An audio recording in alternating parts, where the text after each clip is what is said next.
Je vous souhaite une bonne et heureuse année 2011. L'année 2010 a été particulièrement difficile avec la crise et les conséquences directes de la crise. Le chômage, la précarité et la baisse du pouvoir d'achat. Nombreux sont les citoyens qui aujourd'hui ont des difficultés pour faire face aux dépenses de la vie courante. Or, toute société qui prétend assurer la liberté aux hommes doit commencer par leur garantir l'existence. En 2011, nous devrons agir ensemble avec courage et détermination pour faire face aux nouveaux défis, pour faire face aux insécurités et aux injustices. Elles sont nombreuses. Que ce soit l'insécurité physique qui touche d'abord les plus faibles d'entre nous, l'insécurité sociale avec le mal logement, avec l'isolement et le surendettement, l'insécurité économique avec le chômage de masse, avec la précarité, avec les délocalisations, l'insécurité environnementale avec la dégradation du cadre de vie, l'insécurité sanitaire avec les difficultés d'accès aux soins.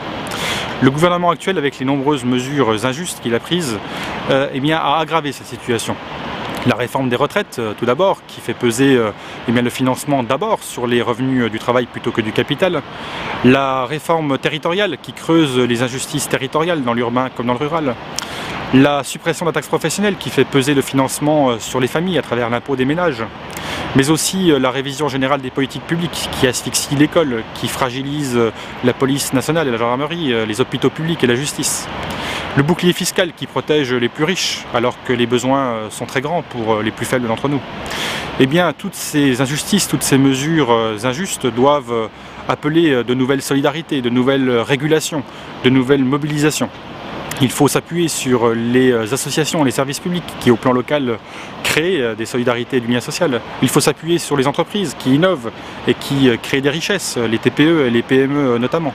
Il faut agir ensemble, se mobiliser. C'est le sens que nous devons donner à l'année 2011.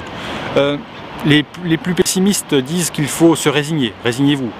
Eh bien, Stéphane Hessel, lui, dit indignez-vous. Eh bien, moi je préfère l'indignation à la résignation, je préfère l'action à l'immobilisme, que 2011 soit l'année des nouvelles solidarités, des innovations et de nouveaux progrès.